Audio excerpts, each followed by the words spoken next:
Pranams everyone.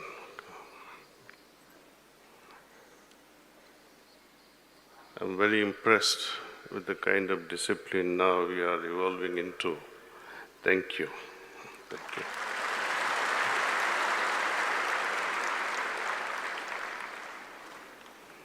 What is the fundamental principle of the heartfulness way?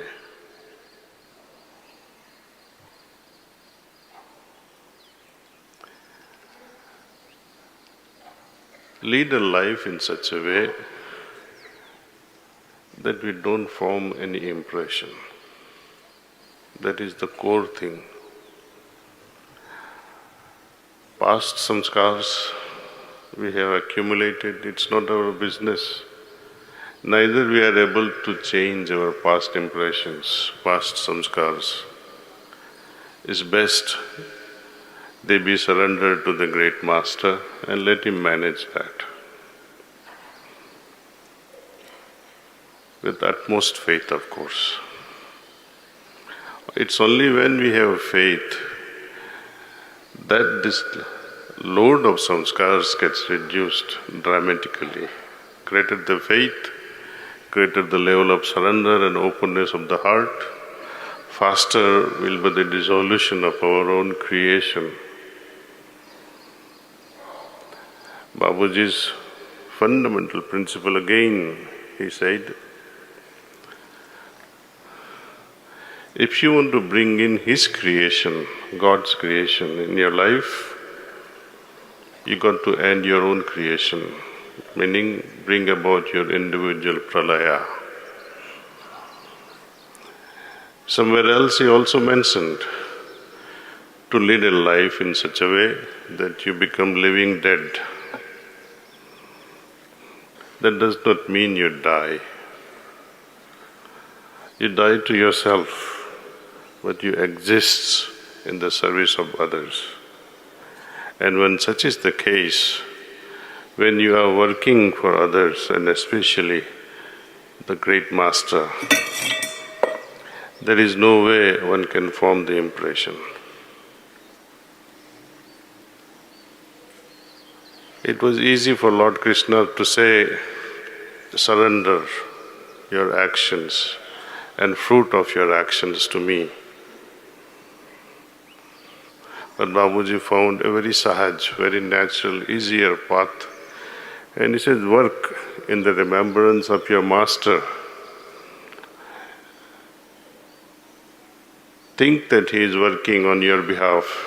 Think that he is working through you. And all the results are to be surrendered to him. This is easier. How to bring about that? When you want to boost your immune system, we take a lot of antioxidants and so many natural things to boost our immunity so that we can fight against various infectious diseases and improve our health. There is only one way to improve our immunity at a spiritual level: meditation. Through meditation, done with this pranavati, with Master's grace, we arrive at a meditative state of mind. And this meditative state of mind becomes increasingly more creative, at the same time remains immune to outside influences.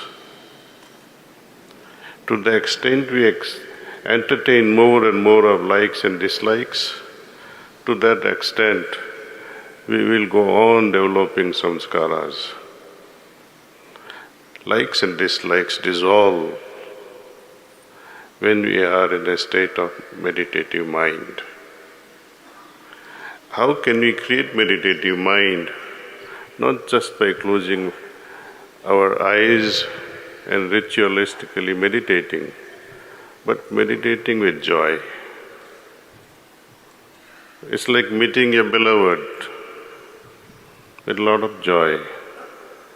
Don't take it as one more day of exercise.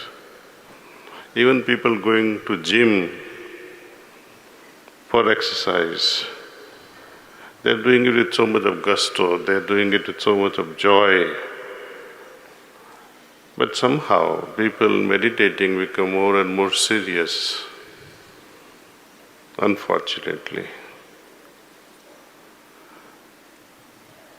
We have to change that language, that meditative minds can be happier, can be jovial, without tensions, without frustrations.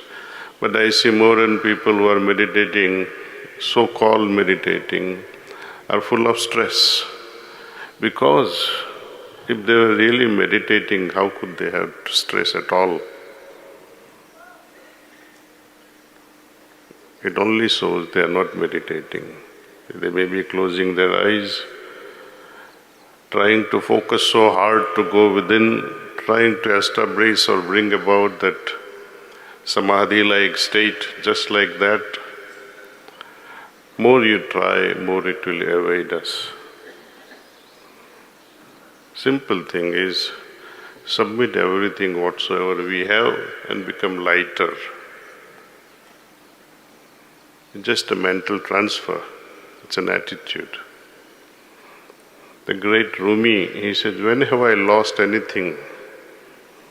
When I was a mineral and became a plant, when I died as a plant and became animal, when I died as an animal, I became human. Where did I lose? This is his philosophy of saying that by dying, no one really loses anything. Individual death is required for the next dimension to happen.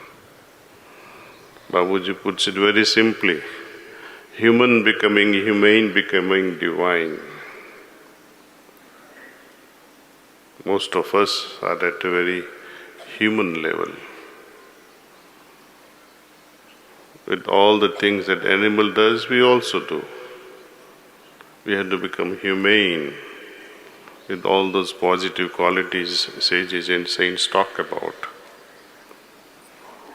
Become divine, we'll have to destroy our own creation to bring in the divine dimension in our life. And when that happens, at that juncture, multiple things happens. One, you really become true devotee, true disciple of the Master. You can face Master with joy, without any inhibition at that moment. Second thing that happens, or begin to stir up, we create stirs in the divine kingdom at the moment of individual pralaya. We begin to resurface in the brighter world. We start having inkling of ourselves in the brighter world. And this is what Sahasmarg knows it as the birth, spiritual birth of the disciple in the brighter world, being born as a spiritual entity. Many have asked me, how does this happen? Babuji says, when you are in the mental womb of the great Master, just for 7 months, you will be reborn in the brighter world while you are still alive on this planet. And that requires only one thing, individual pralaya. Not out of defeat, not out of frustration, but joyfully securing saranagati. It's not something that you are doing out of no choice, but out of your free volition. Joyfully dancing, you are moving for this self-dissolution and emerging as a divine personality. So we don't really lose anything in the process. Whatsoever we have to gain, is this divine kingdom. But to do this also to get something will be, it will fail us. It's a catch-22 situation. So best is to unload yourself at the feet of the Master and move on. But you must have joyful practice. Time and again, in last few years, I've been requesting, please attend your group satsangs at meditation halls, at your centers. Take individual sittings, as many as possible. Try to dissuade yourself from these remote sittings. They are good, they have its role, but they can never be substituted for the direct physical presence. I hope you'll take it to your heart and practice with a lot of joy.